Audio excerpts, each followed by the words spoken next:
نحمده ونسلم على رسوله الكريم اما بعد فاعوذ بالله من الشیطان الرجیم بسم اللہ الرحمن الرحیم۔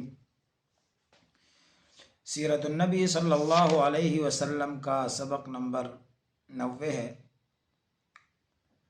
پچھلے سبق میں آپ سن چکے ہیں کہ بدر کے بعد جناب رسول اللہ صلی اللہ علیہ وسلم نے مختلف دشمنوں کی طرف رخ کیا اور مدینہ منورہ میں جو یہودی آباد تھے اور یہودی قبائل آباد تھے، خاص طور پر 3 مشہور ہیں: بنو قریظہ، بنو نذیر اور بنو قینقاع۔ اور یہود کے بارے میں آپ نے سن لیا کہ انہوں نے سازشیں شروع کر دی تھی اور وہ کافروں کو بھی اپنے ساتھ ملا رہے تھے، منافقین کو بھی، اور مسلمانوں کے درمیان بھی درار ڈال رہے تھے۔ ان کی عیاری اور مکاری کا اندازہ آپ لگائیں گے آج کے سبق میں کہ ایک بوڑھا یہودی مسلمانوں کے قریب سے گزرا تو دیکھا کہ اوس اور خزرج کے مسلمان یعنی انصار جو جنگ بعاث میں ایک دوسرے کے دشمن اور مد مقابل تھے اور سخت جنگ ہوئی تھی اور ایک دوسرے کے خون کے پیاسے ہیں، آج بڑے پیار و الفت میں بیٹھے ہوئے ہیں اور دین اور اسلام کی باتیں کر رہے ہیں۔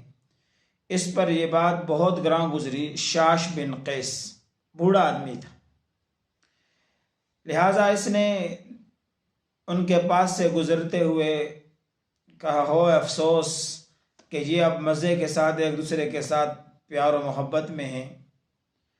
اور ایک نوجوان کو تیار کیا اور اس کو کہا، جاؤ اور ان کے درمیان جنگ بعاث کے واقعات دہراؤ تاکہ یہ ایک دوسرے کے اوپر چڑھ دوڑیں اور ان کو دور جاہلیت میں وہ غیرت یاد آئے۔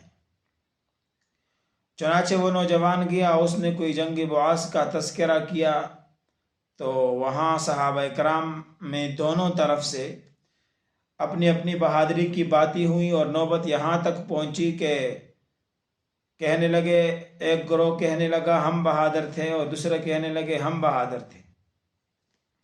چنانچہ طے ہوا کہ چلو پھر لڑتے ہیں، اور طے بھی ہو گیا کہ فلاں ہر مقام میں مقابلہ ہوگا، ہتھیار اٹھاؤ ہتھیار اٹھاؤ، یہ نعرے لگ گئے۔ لہٰذا اب انہوں نے وہاں فیصلہ کر لیا کہ ہر مقام میں صحابہ کرام آپس میں مقابلہ کریں گے۔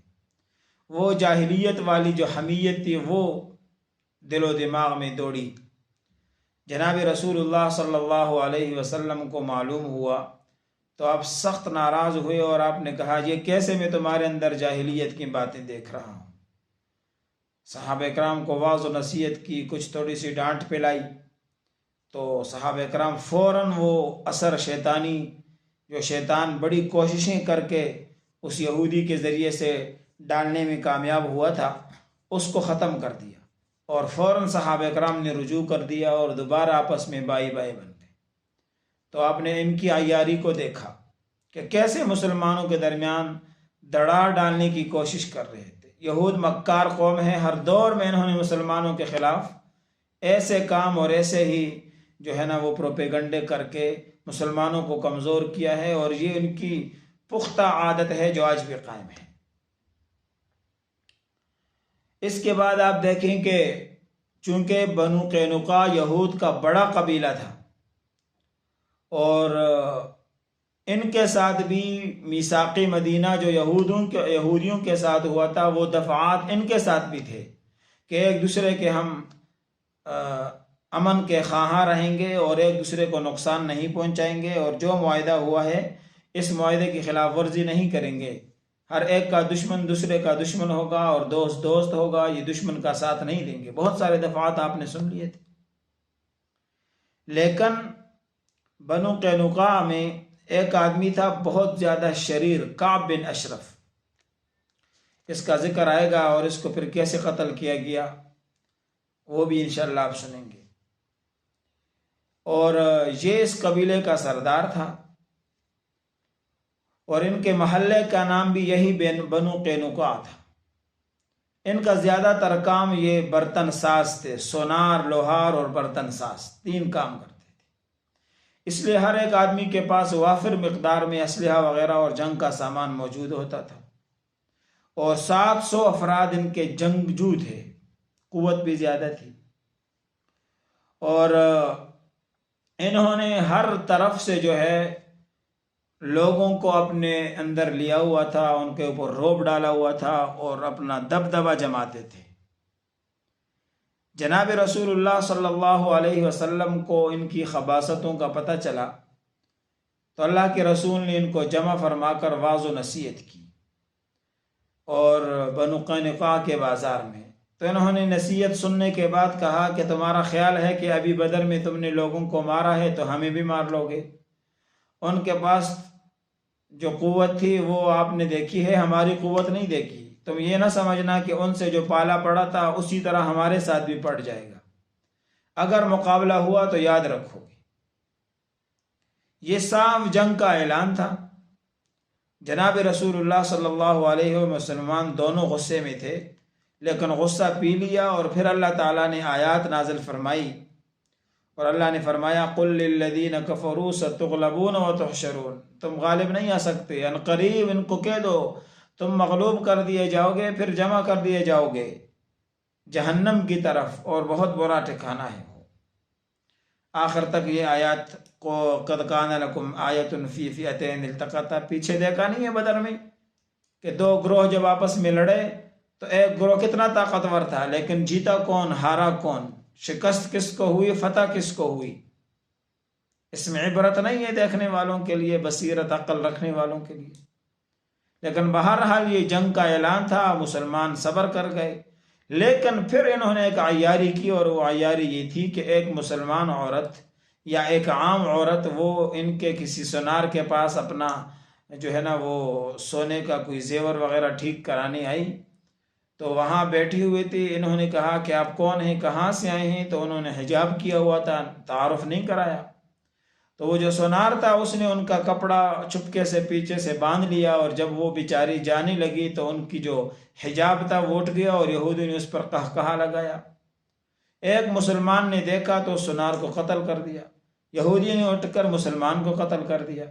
اب دوبارہ جو ہے نا کہ لڑائی ہو گئی، اور یہودیوں اور مسلمانوں کے درمیان ایک جنگ چڑھ گئی۔ جناب رسول اللہ صلی اللہ علیہ وسلم کو علم ہوا تو آپ کو غصہ آیا۔ آپ نے دیکھا کہ انہوں نے کیسے ایک مسلمان یا ایک عورت کی عصمت پر ہاتھ ڈالا ہے۔ ان کو شرم آنی چاہیے کہ ایک عورت پر انہوں نے ہاتھ ڈالا۔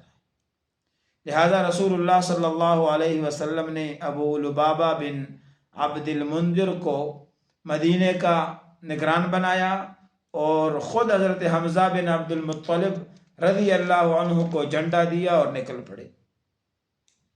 اور رسول اللہ صلی اللہ علیہ وسلم نے جمعے کے دن خروج کیا مدینہ منورہ سے۔ شوال کی 2 تاریخ تھی سن 2 ہجری، اور شوال کی 15 تاریخ تھی اور سن 2 ہجری۔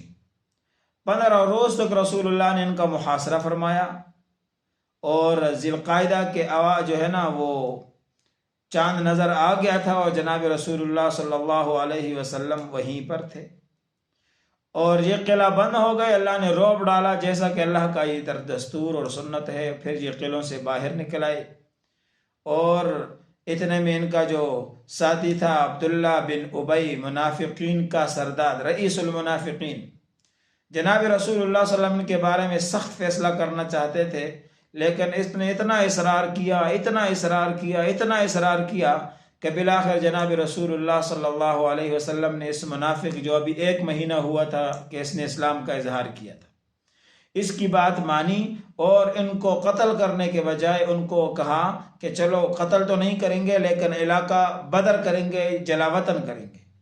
اور وہاں سے وہ ازروعات کا علاقہ ہے شام کی طرف، وہاں چلے گئے، اور وہاں پھر چند دنوں بعد ادھر زیادہ تر لوگ ان کے مر گئے، اور یہ عبداللہ بن ابی منافق جو تھا، اس کی وزاری نے ان کو یہاں قتل کروانے سے بچا دیا۔ اور رسول اللہ صلی اللہ علیہ وسلم نے ان کے پاس جو کچھ تھا اس کو ضبط کر لیا، جیسے 3 کمانیں تھی، 2 زریں تھی، 3 تلواریں تھی، اور 3 نیزے تھے۔ وہ رسول اللہ صلی اللہ علیہ وسلم نے سارا مال قبضہ کر دیا، اور اس میں جو 3 کمانیں، 2 زریں اور 3 تلواریں اور 3 نیزے تھے وہ اپنے لیے منتخب فرما دیے۔ اس کو صفی کہتے ہیں، صفی، مال غنیمت کا وہ حصہ جو رسول اللہ صلی اللہ علیہ وسلم اپنے لیے خاص کرتے۔ اور مال غنیمت میں سے خمس بھی نکالا گیا، اور غنائم کی تقسیم پر محمد بن مسلمہ نے خدمات سر انجام دی۔ تو یہود کی عیاریوں کی وجہ سے یہاں بنو قینقاع سے ان کو جو ہے نا وہ جلا وطن کر دیا گیا۔ یہ سازشی ٹولہ ہے، ہر دور میں یہ سازش کرتے ہیں، اور مسلمانوں کو پنسانے کا موقع یہ ضائع ہونے نہیں دیتے۔ آج بھی مسلمان ملکوں کی معیشتوں کو اپنے جال میں پنسانے کے لیے یہ مکر و فریب سے، دھونس اور دھوکے سے کام لیتے ہیں۔ وآخر دعوانا ان الحمد للہ رب العالمین۔